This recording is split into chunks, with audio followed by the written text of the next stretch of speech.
Welcome to Shazwi through AI. अगर आप भी अपने नाम की कहानी चाहते हैं तो इस वीडियो को एंड तक फुल वॉच करें, क्योंकि अब आप सबकी स्टोरीज बनने वाली है।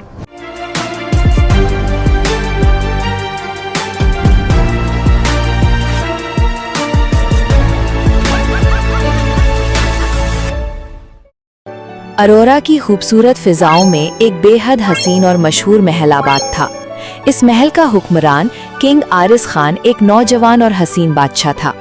उसके चेहरे का जलवा और शाही दबदबा ऐसा था कि देखने वाले देखते रह जाते। किंग आरिस खान के महल में उनकी 12 बेगमात थीं, जो एक से बढ़कर एक हसीन थीं, और उनकी हिफाजत में हमेशा गार्ड्स तैनात रहते। उन सब से शादी करने की वजह मोहब्बत नहीं, बल्कि उन्हें इज्जत और एक महफूज जिंदगी देना थी। इसी सल्तनत के एक कोने में एलिफ रहती थी। एलिफ की जिंदगी आम लड़कियों जैसी बिल्कुल नहीं थी, क्योंकि उसके पास सितारों की धूल से बना एक जादुई कालीन था। एलिफ उस कालीन पर सवार होकर आसमान की ऊंचाइयों में उड़ती और शाही महल के सुनहरे दरो दीवार को निहारती, मगर उसकी आंखें महल पर नहीं बल्कि किंग आरिस पर रुकती। दूर आसमान से उन्हें देखकर वो अपना दिल हार बैठी थी। आप सबके बच्चा हैं और मैं एक पगली से लड़की। उसकी हर दुआ, हर सांस में सिर्फ एक ही ख्वाहिश थी, कोई ऐसा मुआजिजा हो जाए, कोई ऐसी राह निकल आए कि मैं उनके सामने खड़ी हो सकूं। फिर एक दिन तकदीर ने पलटा खाया। किंग आरिस अपनी आवाम का हाल जानने के लिए दौरे पर निकले। आप सब कैसे हैं? किसी चीज की तकलीफ तो नहीं? गांव-गांव घूमते हुए धूप की तिश्नगी और थकान से उनका गला खुश्क हो गया। पानी की तलाश में उनके कदम ठीक उस जगह रुके जहां एलिफ अपना मजेदार शरबत का ढाबा चलाती थी। बादशाह को अचानक अपने सामने खड़ा देखकर एलिफ के होशो हवास उड़ गए। कांपते हाथों से शरबत का ग्लास उनकी तरफ बढ़ाते हुए लरसती आवाज में बोली, बदीशा, नी खान, नी किंग खान आपके लिए। अभी दोनों की नजरें मिली ही थीं कि अचानक फजा में तलवारों की झनकार और डाकुओं के खौफनाक नारे गूंज उठे। वैशी डाकुओं ने गांव पर हमला कर दिया। पूरे गांव में चीखो पुकार मच गई। किंग आरिस ने बिना किसी खौफ के अपनी तलवार निकाली और उन डाकुओं पर टूट पड़े। घेरे में लो इन्हें, एक भी बचकर न निकलने पाए। उनकी दिलेरी देखकर डाकुओं के कदम उखड़ने लगे, मगर इस अफरा तफरी और अंधाधुंध लड़ाई में बादशाह के एक सिपाही की तलवार गलती से एलिफ के छोटे भाई को जा लगी। डाकू तो शिकस्त खाकर भाग गए, मगर गांव की मिट्टी एलिफ के भाई के खून से लाल हो गई। उस मासूम की मौत ने पूरे गांव में गमो गुस्से की आग भड़का दी। लोग रोते और चिल्लाते हुए किंग आरिस के महल के बाहर खड़े हो गए और उन्हें ही इस हादसे का जिम्मेदार ठहराने लगे। इसी हुजूम में से एक शख्स हिम्मत करके किंग आरिस के बिल्कुल पास आया और उनकी आंखों में आंखें डालकर गरजती आवाज में बोला, किंग खान, माफ कीजिएगा, मगर गलती आपके ही लोगों ने की है, तो इसका हर्जाना और भरपाई भी अब आपको ही करनी पड़ेगी। ये बात सुनकर किंग खान ने गहरा सोचा।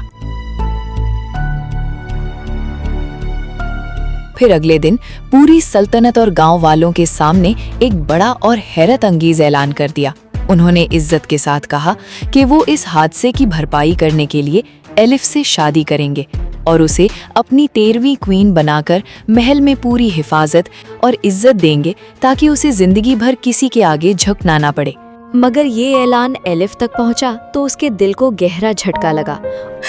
मुझे उनका तरस नहीं चाहिए था, मैंने उनसे मोहब्बत की थी, कोई भीख नहीं मांगी थी। आखिरकार गांव वालों के शदीद दबाव और अपनी बेबसी के आगे मजबूर होकर एलिफ ने इस शादी के लिए हाँ कह दी। आज पूरे महल में एक अजीब सा समा था, जहां एक तरफ किंग आरिस खान और एलिफ की शादी की धूमधाम से तैयारियां जारी थीं, तो दूसरी तरफ दिलों में खामोशी थी। ठीक इसी मौके पर महल में किंग खान के कजिन अहमद खान की शानदार एंट्री हुई, जो काफी सालों बाद बाहर से अपनी पढ़ाई मुकम्मल करके वापस लौटा था। अहमद का इस दुनिया में किंग आरिस के अलावा कोई नहीं था, और आरिस भी उसे अपने सगे भाइयों की तरह समझता था और बेहद प्यार करता था। इस खुशी के मौके पर अहमद के साथ उसकी फियांसे आलिया भी महल में आई थी। अहमद और आलिया एक दूसरे से बेहद हिसाब मोहब्बत करते थे।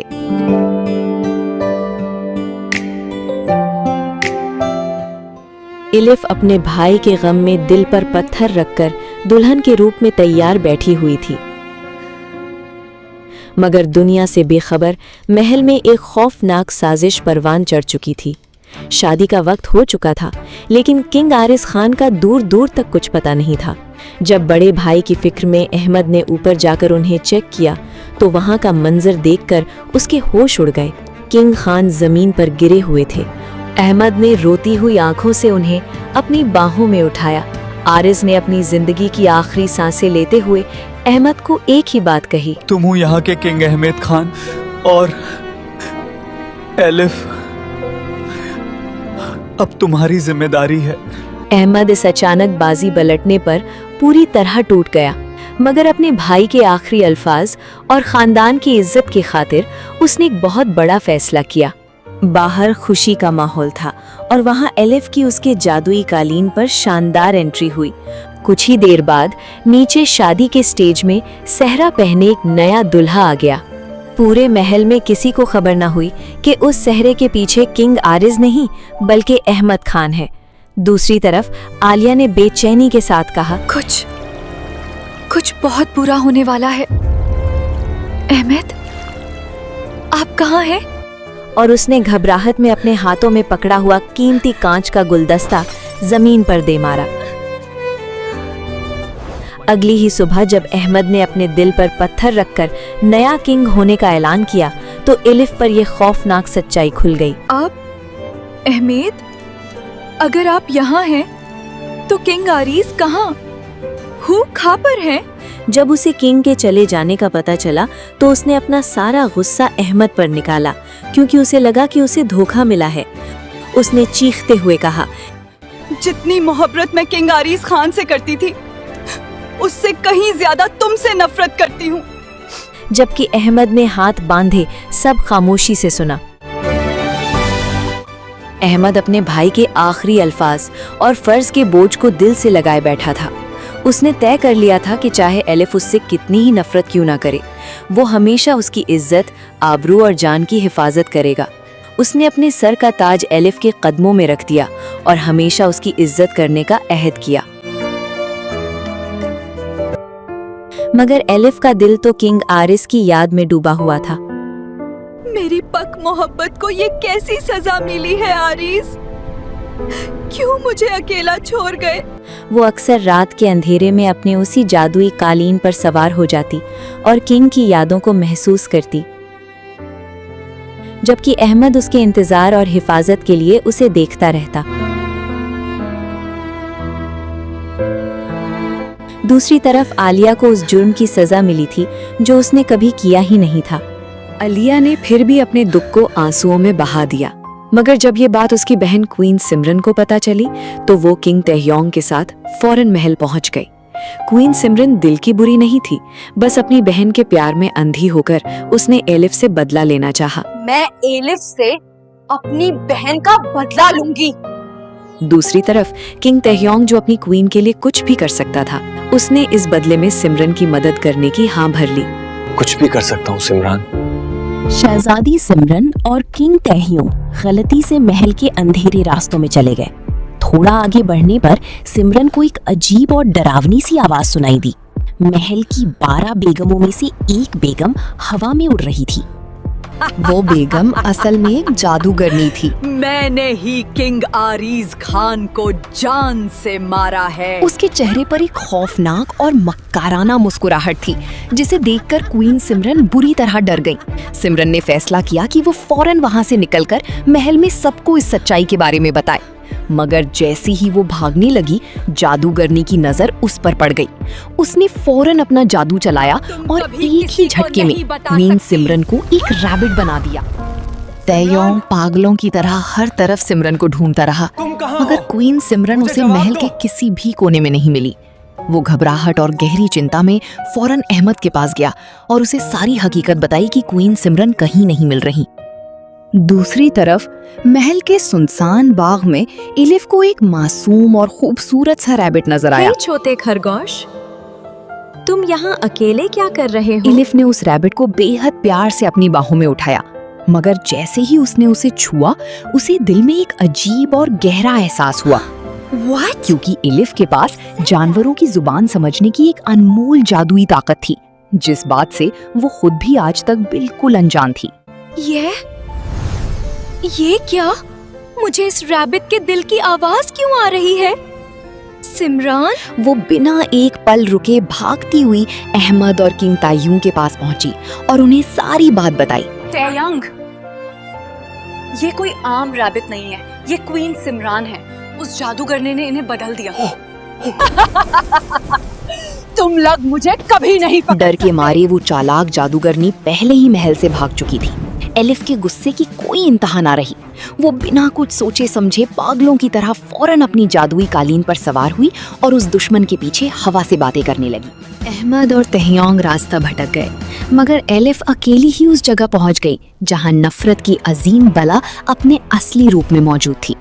एलिफ ने बिना डरे पूरी ताकत के साथ उस पर वार किया, लेकिन उसकी हर कोशिश नाकाम रही। मैं नफरत से पानी हूँ, मुझे दुनिया की कोई नफरत नहीं मार सकती। उसी वक्त एलिफ की हिफाजत के लिए अहमद वहां पहुंच गया।